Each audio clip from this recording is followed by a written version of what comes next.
नमस्कार, मी डॉक्टर चंद्रशेखर हाळिंगे. आत्महत्याबाबत मी एक ऑब्झर्व केलेली, मी अनुभव घेतलेली एक ट्रू स्टोरी सांगतो. MBBSला असताना मी थर्ड इयरला होतो.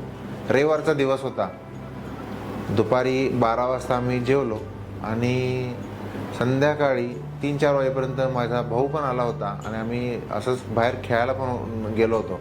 5 वाजले आणि फर्स्ट फ्लोअरला म्हणजे खालच्या मजल्यावर एक मुलगा दरवाजा उघडत नव्हता. आम्ही सर्वजण त्यावेळी बरेच जण बाहेरगावी गेले होते, पण थोडेच लोक हॉस्टेलवर शिल्लक होते आणि आम्ही दरवाजा काढायचा प्रयत्न केला. उघडत नव्हता.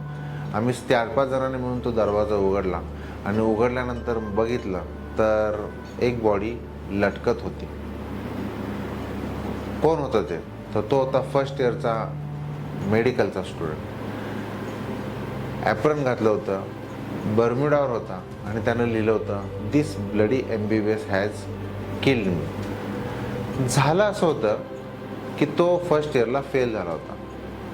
तो ज्या अकॅडमीमध्ये, त्यावेळी अकॅडमी नव्हती, पण माझ्या मते लातूर पॅटर्नला तो शिकला होता आणि तिथं तो टॉपर होता. पण MBBSमध्ये फर्स्ट टाईम येताना इंग्लिश म्हणा, लँग्वेजचे थोडे इश्यू असतात, बाहेर गावी आलेला असतो, त्यामुळे त्याला ॲडजस्ट होण्याची थोडी अडचण आली असावी आणि डिफिकल्ट पण सिलेबस असतो, त्यामुळे तो फेल झाला होता फर्स्ट इयरला. आणि त्याच्याबरोबरचे मित्र ट्रिपला गेले होते. ह्याची एक्झाम पुन्हा होती आणि त्याने आत्महत्या केली होती फास लावून. आता ह्याच्यामागे रिझन काय जर बघितलं तर उलटा जर विचार केला रेट्रोस्पेक्टिव्हली तर ऑफकोर्स डिप्रेशनचा असणार आहे. नाराज तो होताच आणि त्यानं ॲप्रन घालून लिहिलं होतं, this bloody MBBS has killed. पण सांगायचा हेतू असा की सिलेबस सर्वांसाठी सेम होता, सिच्युएशन सर्वांसाठी सारखी होती, सगळेच काय पास झाले नव्हते, थोडी मुलं ऑफकोर्स फेल झाले असणार.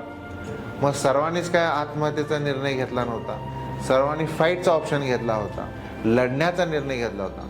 ह्याच्यामध्ये काय झालं होतं, याने स्वीकारलं नव्हतं. त्यामुळे सेरोटोनिन नावाचं केमिकल युजली कमी होतं, त्यामुळे डिप्रेशनचा एपिसोड होतो, सहनशक्ती कमी होते, त्यामुळे ह्याने सुसाईड नक्कीच केला असता.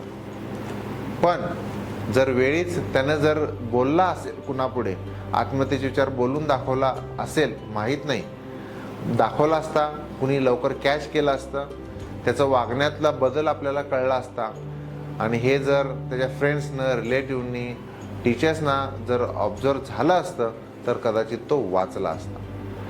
एवढं सांगायचं आहे, एक्सपेक्टेशन त्याचे स्वतःकडून होते की मी फर्स्ट अटेम्प्टमध्ये पास व्हायला पाहिजे होतं असं वाटतं, अपेक्षा पूर्ण झालं नाही म्हणून त्यानं सुसाईड केलं असावं. पण ॲज अ सायकेट्रिस्ट मी सांगतो, अपेक्षा करायला हरकत नाही, पण पूर्ण होण्याचा अट्टहास नको. जे पूर्ण होण्याचा अट्टहास धरतात त्यांनी अपेक्षा करण्यास ती इलिजिबल नाही असं आपण म्हणू शकतो. थोडक्यात सांगायचं असं की सुसायडल आयडिएशन्स असतील तर डिटेक्ट होत असतील म्हणजे लवकर त्याला इंटरफेअर करा. आपण म्हणू शकतो आग लागण्याच्या अगोदर धूर येतो, तर जर धूर दिसला तर लगेच आपण अलर्ट होऊन ती आग लागून याच्याकडे काळजी घेतली पाहिजे.